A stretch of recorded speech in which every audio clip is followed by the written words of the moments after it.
कर्मफल व्यक्तिर कर्मफल ताकू भोगिया पड़े। प्रत्येक व्यक्तिर 84 लक्ष प्रकार जीवजनी अच्छी ता मध्य मनुष्य 4 लक्ष प्रकार आउ 80 लक्ष प्रकार इतर जोनि आउ ये जो 80 लक्ष प्रकार इतर जोनि एमाने कर्मफल भोगंती नहीं किंतु मनुष्य भोगे।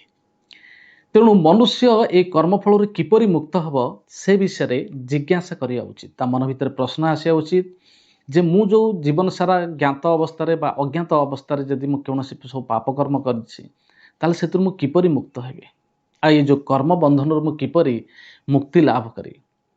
तो तार सठिक आंसर होचे या जदि कौनसी व्यक्ति शुद्ध भक्ति जाजन न करती से पर्यंत से कर्मफल मुक्त हो पारे नहीं।